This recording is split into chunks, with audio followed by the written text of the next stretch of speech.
Pemirsa Kesana, Allah Subhanahu wa Ta'ala telah bersumpah dengan nama waktu, maka waktu menjadi hal yang sangat penting untuk diperhatikan. Di antara waktu yang sangat berharga dan dimuliakan adalah waktu subuh. Kita tentu sudah mengetahui keistimewaan waktu subuh. Marilah kita melihat waktu subuh dengan kacamata yang lain, yaitu dari bahaya waktu subuh bila kita tidak dapat memanfaatkannya. Allah bersumpah dalam surat Al-Fajr, demi fajar waktu subuh. Kemudian dalam surat Al-Falaq Allah mengingatkan, katakanlah aku berlindung kepada Tuhan yang menguasai waktu subuh. Ada apa di balik waktu subuh? Mengapa Allah bersumpah demi waktu subuh? Mengapa harus berlindung kepada yang menguasai waktu subuh? Apakah waktu subuh sangat berbahaya?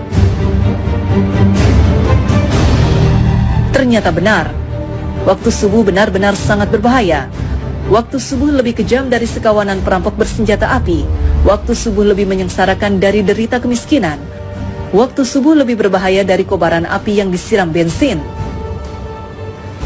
Jika ada sekawanan perampok menyatroni rumah kita dan mengambil paksa semua barang, emas dan semua perhiasan di gondolnya, uang cash puluhan juta ditilepnya, laptop yang berisi data-data penting Anda juga diembatnya, mobil yang belum lunas juga digasaknya. Bagaimana rasa pedih hati kita menerima kenyataan ini? Ketahuilah bahwa waktu subuh lebih kejam dari perampok itu, karena jika kita tertindas sang waktu subuh sampai melalaikan sholat fajar, maka kita akan menderita kerugian lebih besar dari sekedar laptop dan mobil. Kita kehilangan dunia dan segala isinya. Rasulullah SAW bersabda, 2 rakaat fajar lebih baik dari dunia dan segala isinya. Hadis riwayat Muslim. Waktu subuh juga lebih menyengsarakan dari sekedar kemiskinan dunia, karena bagi orang-orang yang tergilas waktu subuh hingga mengabaikan sholat subuh berjamaah di masjid, maka hakikatnya merekalah orang-orang miskin sejati yang hanya mendapatkan upah 1/150 atau 0,7% saja pahala sholatnya. Dan barang siapa yang sholat subuh berjamaah, maka ia bagaikan sholat semalam suntuk. Hadis riwayat Muslim. Kita bisa bayangkan sholat semalam suntuk berarti sholat yang dikerjakan mulai dari tenggelamnya matahari sampai terbit fajar.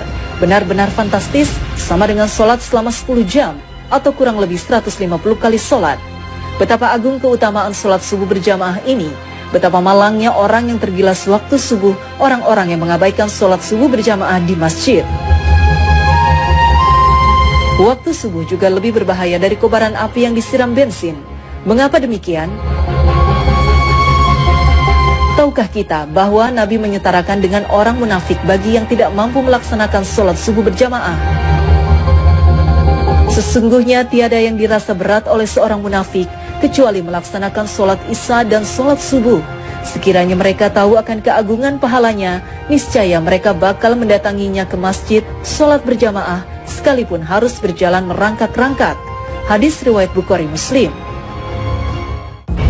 Orang yang tergerus waktu subuh hingga tak mampu mendatangi masjid untuk sholat berjamaah adalah orang yang dalam keadaan bahaya karena disetarakan dengan orang munafik. Padahal ancaman bagi orang munafik adalah neraka jahanam. Sesungguhnya Allah akan mengumpulkan orang-orang munafik dan orang-orang kafir di dalam jahanam. Quran Surat An-Nisa 140. Bukankah jahanam lebih berbahaya dari sekedar kobaran api yang disiram bensin? Nah, agar tidak merasakan tindasan waktu subuh yang lebih kejam dari perampokan, agar tidak terkena gilasan waktu subuh yang lebih menyengsarakan dari derita kemiskinan, dan agar tidak tertelan gerusan waktu subuh yang lebih berbahaya dari kobaran api, maka Allah berfirman, katakanlah, aku berlindung kepada Tuhan yang menguasai waktu subuh. Quran Surat Al-Falaq 1. Yaitu dengan memanfaatkan waktu subuh sebaik-baiknya, maka lakukan sholat sunnah dan sholat berjamaah di masjid.